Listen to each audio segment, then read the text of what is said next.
India news Haryana, अपनी बोली अपना चैनल।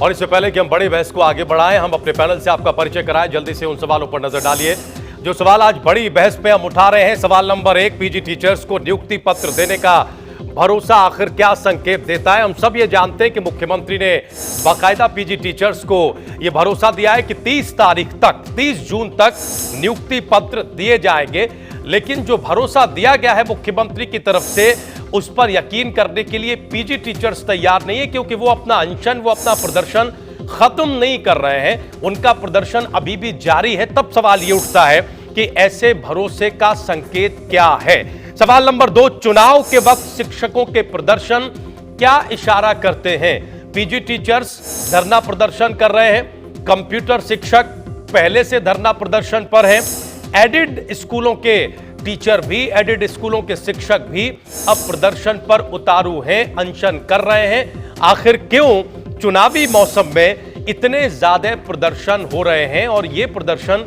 इशारा क्या कर रहे हैं? क्या ये किसी भी तरीके से सरकार पर दबाव डालकर अपना काम करवाने की रणनीति के तहत होते हैं? सवाल नंबर 3, सरकारी शिक्षकों की नियुक्तियां कैसे होनी चाहिए? यह सवाल पिछले 2-3 दशकों में हर एक सरकार को परेशान करता रहा है। इस सवाल पर लंबी चौड़ी बहसें हुई हैं, लेकिन निष्कर्ष अभी तक नहीं निकला है। कोई पारदर्शी जो नियुक्ति प्रक्रिया है हमारे प्रदेश में, वो अभी तक नहीं बन पाई है। आज बड़ी बहस में हम ये समझने की कोशिश करेंगे कि आखिर सरकारी शिक्षकों की नियुक्तियां कैसे होनी चाहिए, जिससे कि उन पर फिर आगे सवाल न उठे। सवाल नंबर 4, कंप्यूटर शिक्षकों के साथ भेदभाव आखिर क्यों हुआ है? इसकी जड़ में क्या है और सरकार ने इतनी देर से इसमें हस्तक्षेप क्यों किया? और जो हस्तक्षेप सरकार ने किया है, क्या इससे यह मान लिया जाए कि अब यह पूरा मामला सुलझा लिया जाएगा या फिर इसी तरह से यह उलझा रहेगा? शिक्षा मंत्री ने जांच के आदेश जरूर दिए हैं, लेकिन वो जांच रिपोर्ट कब तक आएगी और उसके बाद जो एजेंसियां हैं उन पर क्या कार्रवाई होगी, जिससे कि दोबारा ऐसे मामले सामने ना आए? सवाल नंबर 5, एडिड स्कूलों के शिक्षक धरने पर क्यों बैठे? हमने आपको बताया कि पहले से 2-3 शिक्षक, कंप्यूटर शिक्षक, पीजी शिक्षक धरने पर थे, प्रदर्शन कर रहे थे।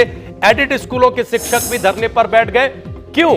यह भी हम जानने समझने की कोशिश करेंगे। और इन सबसे बड़ा सवाल ये जो अलग अलग वक्त पर हम उठाते रहे हैं कि क्या शिक्षा को वाकई रोजगार समझा जाना चाहिए? क्या ये सारी दिक्कतें इसलिए आ रही हैं कि हमने शिक्षा जो कभी मिशन हुआ करती थी, जो कभी समाज को दिशा दिखाने का काम करती थी, उसे प्रोफेशन में तब्दील कर दिया, उसे रोजगार से जोड़ दिया। और ये सारी दिक्कतें वही हैं जो किसी भी चीज को रोजगार से जोड़ने पर आती हैं।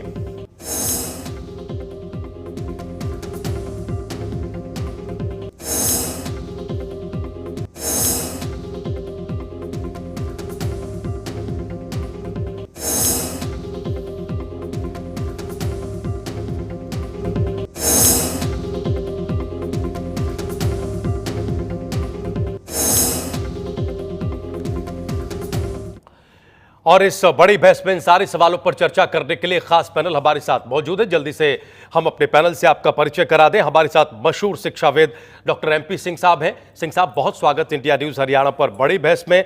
हमारे साथ एडिड स्कूल एसोसिएशन हरियाणा के अध्यक्ष राम भट्ट जी हैं। राम भट्ट जी, आपका भी बहुत बहुत स्वागत है। अब आपसे जानने समझने की कोशिश करेंगे कि क्यों एडिड स्कूलों के जो शिक्षक हैं वो अब धरना प्रदर्शन का रास्ता अपना रहे हैं। राजीव सैनी हमारे साथ हैं, आप कंप्यूटर शिक्षक हैं। बहुत स्वागत राजीव सैनी, आपका भी बड़ी बहस में। हमारे साथ चंडीगढ़ से भी कुछ मेहमान जुड़े हुए हैं। रमेश कुमार जो पीजी टीचर हैं वो हमारे साथ जुड़े हुए हैं। बहुत स्वागत रमेश कुमार जी। और हमारे साथ सुखदेव मलिक साहब जुड़े हुए हैं। इसके अलावा संजय शर्मा, वरिष्ठ सहयोगी, वरिष्ठ पत्रकार द संडे गार्जियन, वो भी हमारे साथ जुड़े हुए हैं। सभी मेहमानों का बहुत स्वागत। हम सिंह साहब चर्चा की शुरुआत आपसे करना चाहेंगे। हमने सवाल उठाया है अपनी बड़ी बहस में कि क्यों इतने सारे शिक्षक धरना प्रदर्शन पर उतारू हैं। कंप्यूटर शिक्षकों का मामला नहीं सुलझा, भरोसा दिलाया गया है। पीजी टीचर्स मामला नहीं सुलझा, मुख्यमंत्री ने भरोसा दिलाया है, जिस पर भरोसा करने के लिए शिक्षक तैयार नहीं है। राम भज्जी यहाँ खुद बैठे हुए हैं, ये शिक्षक भी धरना प्रदर्शन की तैयारी कर रहे हैं, अनशन पर चले गए हैं। क्या ये सिर्फ चुनावों से पहले की रवायत निभाई जा रही है, या वाकई हमारे प्रदेश में शिक्षा को लेकर सिस्टम इतना ज्यादा उलझा हुआ है कि इन लोगों के पास भी कोई रास्ता नहीं है सिवाय इस मौसम में दबाव बनाने के, प्रेशर क्रिएट करने के? सिंह साहब। राजीव जी, आपका बहुत अच्छा प्रश्न है और बहुत अच्छे समय पर आपने प्रश्न किया और इस चैनल को बुलाया, क्योंकि जब इलेक्शन आते हैं तभी शिक्षा के क्षेत्र से जुड़े हुए लोग अपनी बात को रखना पसंद करते हैं, क्योंकि पहले उनको मौका नहीं दिया जाता है।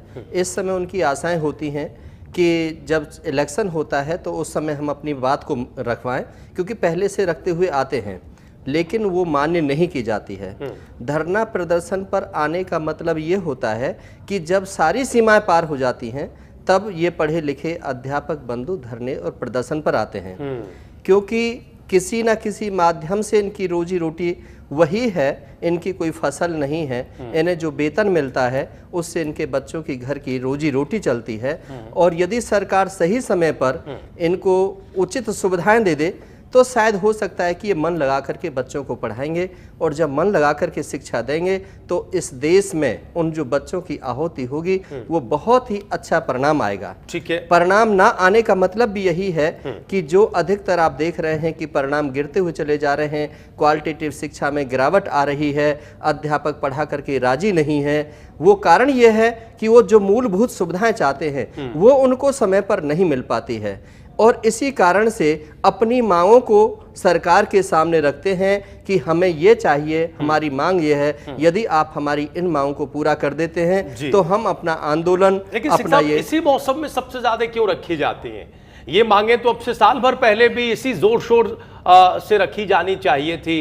जिन विषयों को आप उठा रहे हैं, आप कह रहे हैं कि ये इनकी रोजी रोटी है, आप कह रहे हैं कोई दूसरा जरिया इनके पास नहीं होता है, इन्हें भी अपना परिवार चलाना होता है, इसी मौसम में ये तेजी हम क्यों देखते हैं? क्या ये खास तरह की प्रेशर टैक्टिक्स है कि इस वक्त सरकार झुक जाएगी, वो थोड़ा सा वोट बैंक देखेगी, वो थोड़ा सा एक तबके को खुश करना चाहेगी, अच्छा मैसेज देना दिलाना चाहेगी, इसलिए अभी अपनी मांग उठाओ, इससे पहले उठाने का कोई फायदा नहीं है, सरकारें सुनती नहीं है? बिल्कुल, बहुत अच्छा प्रश्न है आपका। प्रजातंत्र देश है, स्वतंत्र देश है, स्वतंत्र देश में स्वतंत्रता पूर्वक अपनी बात को रखने का अधिकार होता है, क्योंकि इस समय इनको भी पता होता है कि वोटों की राजनीति है और हमारे साथ बहुत बड़ी वोट जुड़ी हुई हैं। कहीं ना कहीं प्रेशर में आकर के सरकार हमारी मांगों को पूरा कर देगी, और हमारा जो प्रक्रिया है, क्योंकि ये 2 महीने 3 महीने 4 महीने यही ऐसे महीने होते हैं जहां आश्वासन दिया जाता है, जहां अनशन किए जाते हैं, जहां मांग पत्र दिए जाते हैं, जहां धरने किए जाते हैं। तो यदि सरकार को यह पॉलिसी के तहत यदि ये चलते हैं जी, सरकार भी पॉलिसी में कुछ ऐसी कमियां छोड़ देती है जिससे कि इनको धरना प्रदर्शन पर आना पड़ता है। यदि इनकी नियुक्तियां, इनका सिलेक्शन यदि ठीक तरीके से होता रहे तो उन्हें धरना प्रदर्शन की जरूरत नहीं पड़ेगी। न पड़े, ठीक है।